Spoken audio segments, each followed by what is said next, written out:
Good morning dear students. आज के इस वीडियो लेक्चर में बेसिकली हम लोग जो डिस्कस करेंगे एक इंपॉर्टेंट पार्ट डिस्कस करेंगे जिसे माइलस्टोन कहते हैं। ये माइलस्टोन मैकेनिज्म है जो अभी तक हम लोगों ने कॉन्सेप्चुअल पढ़ा है। So students, first of all welcome to you all.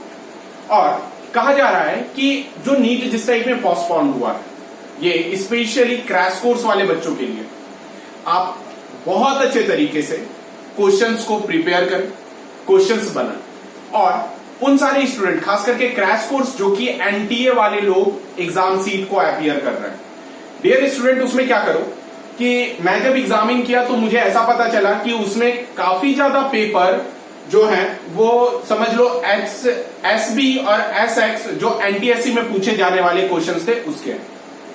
उसे सिर्फ आप क्या करो कि जिस एग्जामिनेशन पेपर को आप एनरोल कर रहे हो उसके जो क्वेश्चंस आपको आउटडेटेड लग रहे हैं या फिर आउट ऑफ सिलेबस लग रहे हैं उस क्वेश्चंस को मैनुअली आप नोट कर लो। ये सिर्फ क्रैश कोर्स वाले बच्चों के लिए। क्लियर है? अब उस क्वेश्चंस को आप नोट कर लो, नोट करके बस सिंपली उसे एवरीडे देखते जाओ।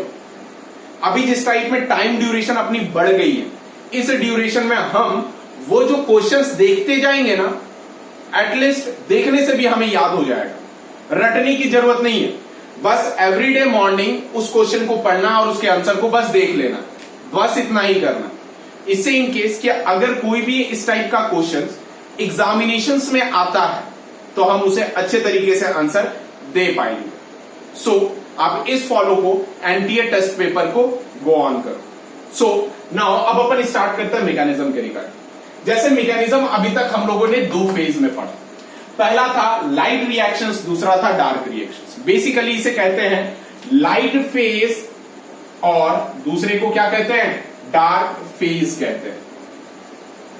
आई होप आपको यहां तक क्लियर होगा। अब जब लाइट फेज और डार्क फेज रहा, जिसमें कि पहला लाइट फेज के बारे में बात करें तो ये कहीं ना कहीं लाइट डिपेंडेंट रिएक्शंस है, यानी जो भी डिपेंडेंट है वो किस पे है, सनलाइट पे डिपेंडेंट है। नेक्स्ट इसमें इन्वॉल्व दोनों होता है PS1 एंड PS2, यानी कह सकते हो लाइट रिएक्शन जी स्कीम के वजह से ही क्या करता है, चलता है। आई होप ये चीज समझ में आ रहा हो। कहां पर अकर हो रहा है, तो occur in the region of chloroplast. क्या चीज, इन द रीजन, वो भी कौन सा रीजन, तो ग्रेना रीजन, क्लोरोप्लास्ट। स्टूडेंट याद रख लेना कि जो लाइट रिएक्शंस में है वो फॉलोइंग प्रोसेसेस इन्वॉल्व होता है। पहला ट्रांसफर ऑफ एनर्जी हम लोगों ने जी स्कीम में देख लिया कि किस टाइप में PS2 से लेकर के PS1 देन फाइनली क्या रहता है, NADPH का फॉर्मेशन करता है। पहला क्लियर हो गया। दूसरा आता है एमर्सन इफेक्ट और रेड ड्रॉप। हमने कहा था कि जब वेवलेंथ एक्सटेंड हो जाता है तब सडनली फोटोसिंथेसिस में डिक्रीज हो जाता है। That decrease is known as the red drop, है ना। रेड वेवलेंथ के बाद फोटोसिंथेसिस से डिक्रीज हो जाता है क्योंकि वो इंफ्रारेड हो जाता है। आई होप ये क्लियर हो। नेक्स्ट, अगर इनकेस क्लियर भी नहीं है तो आप एमर्सन इफेक्ट और रेड ड्रॉप वाले इफेक्ट को आप अच्छे तरीके से रिवाइंड करके देख लो आप।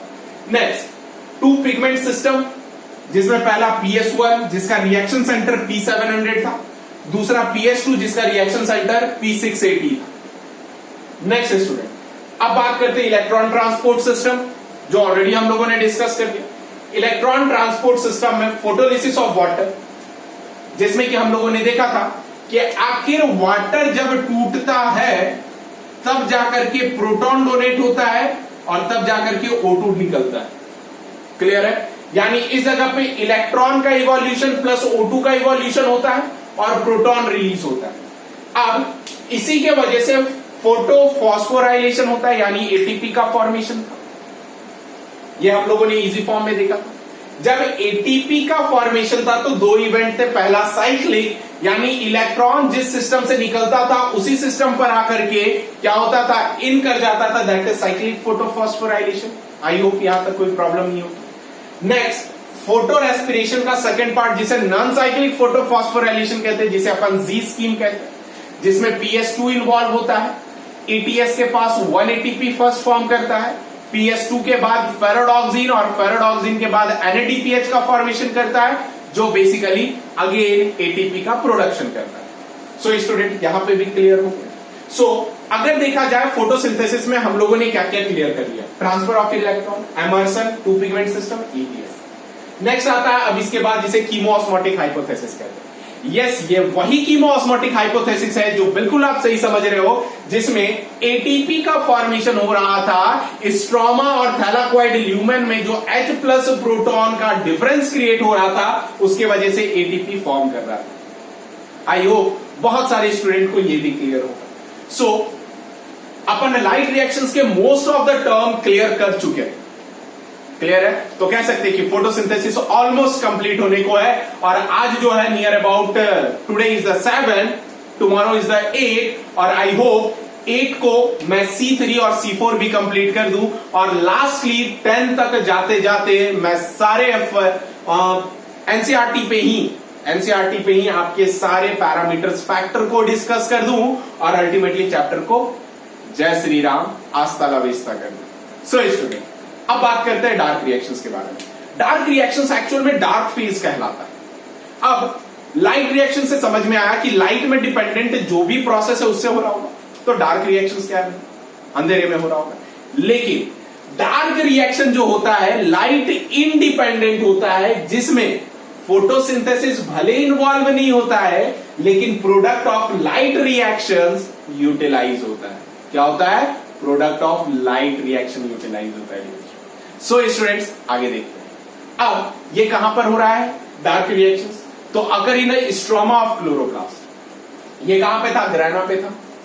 कहां पर है? स्ट्रोमा पे। और मैंने लाइट रिएक्शंस और डार्क रिएक्शंस के जो डिफरेंशिएशन चार्ट है उसे ना एक्सप्लेन करके मैंने एक टेबुलर फॉर्म पे दोनों को एक्सप्लेन कर दिया। I hope you will enjoy, और मुझे पूरा भरोसा है कि आप इसे देख करके अच्छे तरीके से समझ भी रहे हो, क्योंकि मैं काफी सिंपल पे पढ़ा रहा हूं। नेक्स्ट स्टूडेंट, अब जरा देख लो, डार्क रिएक्शन से इन्वॉल्व करता है मेन पाथवे। मेन पाथवे बस दो ही होते हैं। पहला पाथवे का नाम होता है कैल्विन साइकिल, दूसरे पाथवे का नाम होता है that is D carboxylic acid cycle, जिसे C4 साइकिल भी कहते हैं। कैल्विन साइकिल देने वाले साइंटिस्ट का नाम था मेल्विन कैल्विन C3 प्लांट में, जबकि डी कार्बोक्सिलिक एसिड साइकिल का देने वाले का नाम था that is Kortschak in sugar cane C4 plant पे। यही दोनों के बारे में हमें डिस्कस करना है, और फिर फैक्टर ऑफ एक्टिंग के बारे में डिस्कस करना है डियर स्टूडेंट्स। सो स्टूडेंट्स, एक बार आप इसके स्क्रीनशॉट ले लो। स्क्रीनशॉट लेने के बाद देन अपन आगे फर्दर मूव करते हैं किस पे? That is dark reactions phase पे। नाउ डियर स्टूडेंट्स, अब हम लोग बेसिकली डिस्कस करेंगे डार्क रिएक्शंस के बारे में। हालांकि हम लोग जानते हैं, जो हम लोगों ने अभी देखा था, ये बेसिकली किस पे डिपेंडेंट होता है? तो लाइट के प्रोडक्ट पे डिपेंडेंट होता है। अब फर्स्टली स्टैब्लिश करने वाले साइंटिस्ट का नाम था FF ब्लैकमैन 1905 में। ऐसा नहीं है कि साइंटिस्ट FF ब्लैकमैन थे, खुद काले थे तो नाम डार्क रिएक्शन रख दिया, नहीं बेटा, है ना, ये साइंटिस्ट है FF ब्लैकमैन। अब लेटर जब स्टडी किए, क्या रहा? बाय कैल्विन और दूसरा बेंसन और नेक्स्ट JJ बैसन।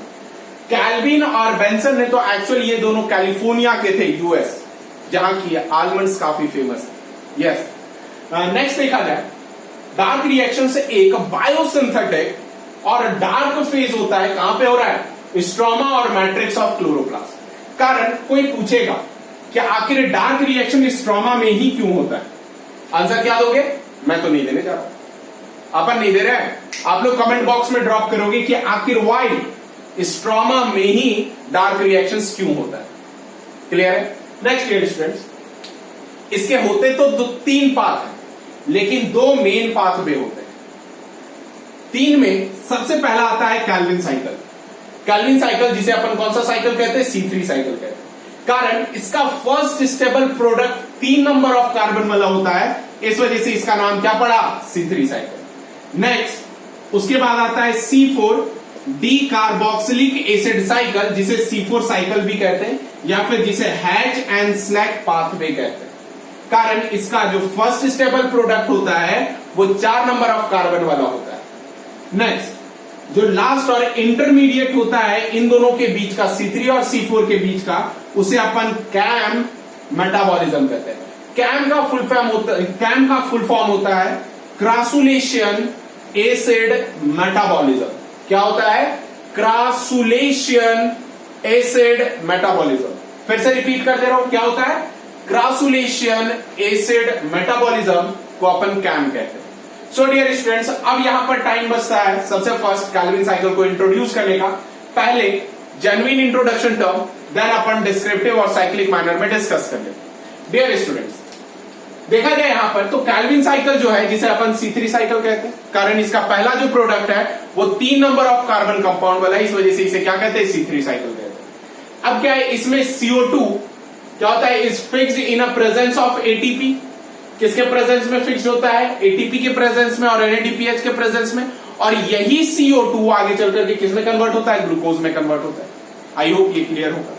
नेक्स्ट, डिस्कवर करने वाले साइंटिस्ट का नाम था कैल्विन और बेंसन, साथ साथ इनके कलीग भी जो कि कैलिफोर्निया US के थे। नेक्स्ट डियर स्टूडेंट, ये टेक्निक जो यूज हुआ था वो स्टडी किया गया था different steps of radio active tracing technique से, जिसमें कि 14C क्रोमेटोग्राफी, ऑटो रेडियोग्राफी, ये 2 मेजर इवेंट शामिल थे। हालांकि जिस पर यह एक्सपेरिमेंट किया गया था वो था यूनिसेल्युलर एल्गा, जिसका नाम क्या है? Chlorella and Scenedesmus. क्या चीज? सिंडेस्मम। ये सब सारे कैल्विन साइकिल के लिए इंपॉर्टेंट तौर पर कंसिडर किए गए। सो स्टूडेंट, एक बार आप स्क्रीनशॉट ले लो, देन अपन आगे की ओर मूव करते हैं, जिसमें हम लोग क्या डिस्कस करेंगे? कैल्विन साइकिल के डिफरेंट स्टेप्स। बाकी आपको पता होगा कि कैल्विन साइकिल जो इन्वॉल्व होते हैं वो 2 इंटायर इवेंट में इन्वॉल्व होते हैं, और ये 2 एंटायर इवेंट किस चीज को कहते हैं? टोटल 3 फेज होता है, कार्बोक्सिलेशन, रिडक्शन एंड रीजनरेशन। बच्चों वाली है अपन देख चुके हैं, लेकिन अब अपन डिटेल में देखेंगे। नाउ डियर स्टूडेंट्स, ये जो मैकेनिज्म रहा, इसी चीज मैकेनिज्म को अपन क्या कहते हैं? कैल्विन साइकिल कहते हैं। सो इस मैकेनिज्म को अपन डिस्कस करेंगे। अब क्या रहा? कैल्विन साइकिल याद रखिएगा टोटल 6 टाइम्स रोटेट करता है। कितने टाइम्स रोटेट करता है?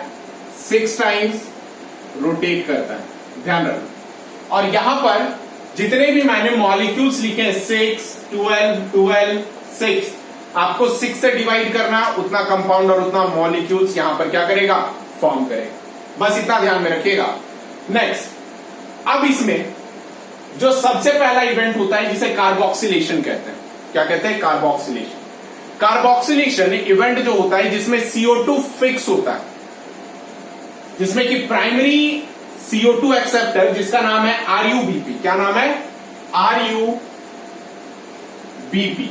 That is ribulose 1,5 biphosphate. Ribulose 1,5 biphosphate actual में इस जगह पर 6 CO2 प्लस 6 H2O कंबाइन होकर के बेसिकली क्या करता है? पहला कंपाउंड 3 फॉस्फोग्लिसरिक एसिड का फॉर्मेशन करता है, जो कि एक इंटरमीडिएट प्रोडक्ट है। इसमें जो एंजाइम है RU या फिर रुबिस्को जिसे कहते हैं, इंपॉर्टेंट रोल प्ले करता है। रुबिस्को का फुल फॉर्म मैंने एनसीईआरटी वाले लेक्चर्स में बताया था, फिर से एक्सप्लेन कर दे रहा हूं।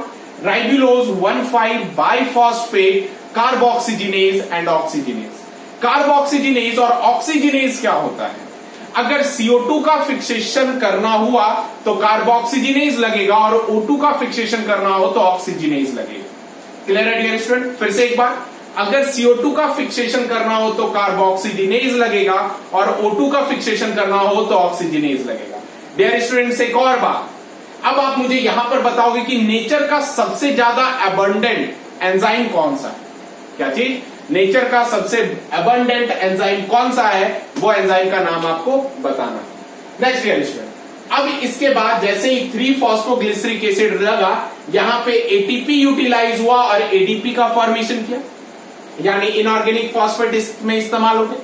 क्या बन गया? 1,3 बाइफॉस्फेट ग्लिसरिक एसिड। क्या बन गया? 1,3 biphosphate glyceric acid. Then reduction होगा और 3 फॉस्फोग्लिसरिक एसिड बनाएगा, जिसमें NADPH प्लस H प्लस और फॉर्म करेगा NADP प्लस, जिसमें कि H3PO4 का भी फॉर्मेशन करेगा। डियर स्टूडेंट्स, ऑलरेडी बता चुका हूं साइकिल 6 टाइम्स चलता है। जितने भी फिगर दिखेंगे उसे 6 से डिवाइड कर देना। एक साइकिल में उतना ATP, एक साइकिल में उतना NADPH इस्तेमाल होता है। कितना से डिवाइड करोगे? 6 से डिवाइड करोगे, क्योंकि कितने टाइम्स चलता है? तो 6 टाइम्स चलता है ये, तब जाकर के एक ग्लूकोज स्टार्च मॉलिक्यूल का फॉर्मेशन करता है। आई होप यहां तक कोई प्रॉब्लम नहीं है आपको। नेक्स्ट डियर स्टूडेंट, अब इसके बाद जब ये देखो 12 मॉलिक्यूल्स बचा, तो 10 मॉलिक्यूल रीजनरेशन में चले जाएंगे, 2 मॉलिक्यूल्स फर्दर शुगर बनाने पे चले जाएंगे। लेकिन जो ये रिडक्शन इवेंट है, इसका दूसरा नाम है ग्लाइकोलिटिक रिवर्सल। मतलब यहां पर ग्लूकोज का रिवर्सल होता है, इस वजह से इस इवेंट का नाम क्या दिया गया? ग्लाइकोलिटिक रिवर्सल दिया गया, जिसमें ग्लाइकोलिसिस ऑफ रेस्पिरेशन इन्वॉल्व होता है, जिसमें 3-फॉस्फोग्लिसरॉल्डिहाइड आगे चल करके रिड्यूस होता है और फाइनली किसमें बनता है? दैट इज ग्लिसरॉल एल्डिहाइड 3-फॉस्फेट में बनता है। किसमें बनता है डियर स्टूडेंट? ग्लिसरॉल एल्डिहाइड 3-फॉस्फेट में। नेक्स्ट, अब क्या है कि जो 10 मॉलिक्यूल रीजनरेशन में चला गया, 2 मॉलिक्यूल्स नीचे आ गया, 2 मॉलिक्यूल्स 1 मॉलिक्यूल सेपरेट हो गए, एक मॉलिक्यूल 3 हाइड्रोक्सी एसीटोन में कन्वर्ट हुआ, लेकिन एक मॉलिक्यूल एज इट इज रहने दिया किस फॉर्म पे? फॉस्फोग्लिसरिक एसिड के फॉर्म पे। ये दोनों आगे चल करके कंबाइन हुए और क्या बना है? 2 मॉलिक्यूल ऑफ फ्रक्टोज 1,6 बाइफॉस्फेट बना है, जिस जगह पे फिर से वाटर लगा और फॉस्फोरिक एसिड रिलीज किया। कारण, क्योंकि यहां पर बाइफॉस्फेट निकला, इस वजह से फॉस्फोरिक एसिड वाटर के साथ बना। अब फ्रक्टोज 6 फॉस्फेट, फिर से बोलना क्या? फ्रक्टोज 6, सॉरी फॉर दैट, जिसे कहते हैं ना हार्ट बर्न कंडीशन, वो अभी फील हो रहा है। क्या बना? Fructose 6 phosphate.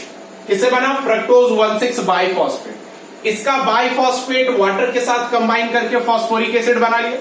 Further fructose 6 biphosphate basically conversion में गया और क्या बना? Glucose 6 phosphate. ग्लूकोज 6 फॉस्फेट से आगे चल करके क्या बना? ग्लूकोज, या फिर क्या बन गया? स्टार्च, या फिर कोई भी कार्बोहाइड्रेट्स का कंपाउंड में कन्वर्ट हो गया। क्लियर है? और जो 10 मॉलिक्यूल्स बच गया, ये किसमें चला गया? रीजनरेशन में चला गया। रीजनरेशन का मतलब कि सीरीज एक्सपेरिमेंट होने के बावजूद भी आरयूबीपी फिर से बन जाता है, जो कि प्राइमरी CO2 एक्सेप्टर होता है, C3 साइकिल। कोई दिक्कत स्टूडेंट्स?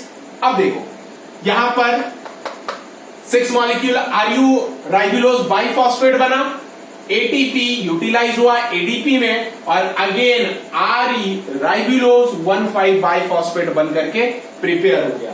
यानी आरयूबीपी का रीजनरेशन फिर से होना by the series of experiment.